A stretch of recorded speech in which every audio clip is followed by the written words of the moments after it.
We are back on Race for the White House, live from the White House tonight. We're going to hear from Secretary of the Treasury Paulson later on this hour on the financial crisis. And we're expecting to talk one-on-one with California Senator Barbara Boxer momentarily. But I'm back now with Pat Buchanan, MSNBC political analyst, and Lawrence O'Donnell, also an MSNBC political analyst. Just want to make sure, do we have Boxer now or no? We do, actually. Okay. Gentlemen, stand by just a minute. I'm told we do have Senator Boxer from Capitol Hill. Senator, welcome. Hi, I'm in California. Oh, you're in California. I'm seeing you for the first time. Okay, there you are. Hi, Senator. Thanks for being here. Now I see the background. Yes. I see my home state. Yes. I see the background. Okay. Yes. Senator McCain has been on the campaign trail, and we have a little bit of news here in the last 15 minutes. In Wisconsin, made some comments about Senator Obama. I want to play them and get your reaction to them. He is a decent person and a person that you do not have to be scared as President of the United States. Any reaction to that, given some of the rhetoric we've heard from the McCain campaign over the past week about Obama, more personally about his character? It seemed to be an attempt by McCain to dial a lot of that back.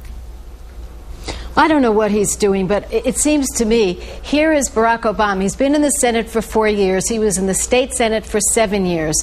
You know, he worked as a community organizer. He is a known quantity. And for someone to say, don't be scared of that known quantity is strange. It would be like my saying to my people, don't be scared of Senator McCain, even though he's very erratic. So it's sort of a backhanded compliment. Look, they've been out on the trail using guilt by association. And I got to tell you, anyone could play that game. You know, Sarah Palin just recently cut a videotape in which she praised an organization whose founder cursed America and the American flag. You know, this isn't where the American people want us to go. The American people are struggling. They're suffering. They want and crave leadership. And that's why Barack Obama is moving forward, because he's talking about the economy. And I don't agree with Pat. I think he is being quite specific on what he would do. And the first thing is he's going to look at this era of deregulation. You know, John McCain said he is a deregulator, and if you want me to, I could trace all of this back to that. All right, Senator, let's talk about this financial crisis in the largest context, which is everything that's happening on Wall Street. But talk about California, because I know that part of your motivation for supporting this were some real threats in California financially. What do you worry about as you watch all of this play out, and the fact that all these confidence-building measures have not seemed to work thus far? What is on the brink of happening in your home state? Well, here's where we stand in our home state. I've just spoken with our treasurer, Bill Lockyer, and we have two problems nationwide, and in California we have those exacerbated here. One is we have a credit crunch, and that's hurting our state. You know, our state, a state our size, goes out and they get these revenue anticipation notes, and they've never had a problem before. They pay a little bit of interest, a point or two. Now, if they can get the credit, he told me it could be 9%.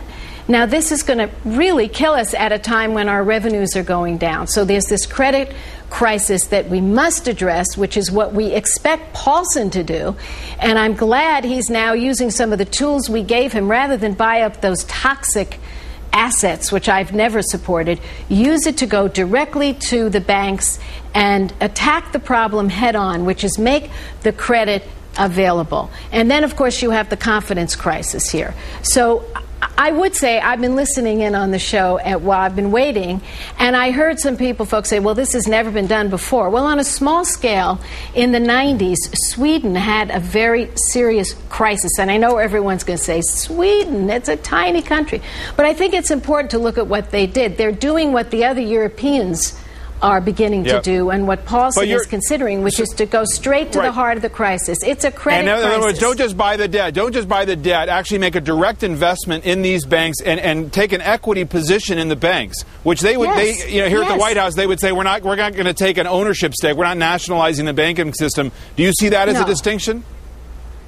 Yeah, I see it as a distinction. They're going to infuse, hopefully, into banks that can survive. We don't want to just do a phony deal, but if a bank can survive, we're going to help them get the funds they need, the capital that they need to keep on functioning. And yes, the taxpayers would have an equity buying up these toxic assets. You know, I got to tell you, whoever named it toxic, those are the Wall Street people. It means toxic. I don't see how those CDOs and CMOs, those collateralized debt obligations, are going to come back in any way. Some people think they will. I think we're on the right track now. And the last point I'd make, you know, I think back to Clinton. When he came out with Treasury Secretary Rubin, people had confidence. We don't get that from George Bush. We will get it from Barack Obama and Joe Biden. All right. Senator Boxer, always nice to see you. Sorry about the little problem there off the top. Thanks. But on a lighter note, we can, I hope, agree when we say go Dodgers. You know what? I love the Dodgers. I love all my California teams. I have a lot of them. There you go.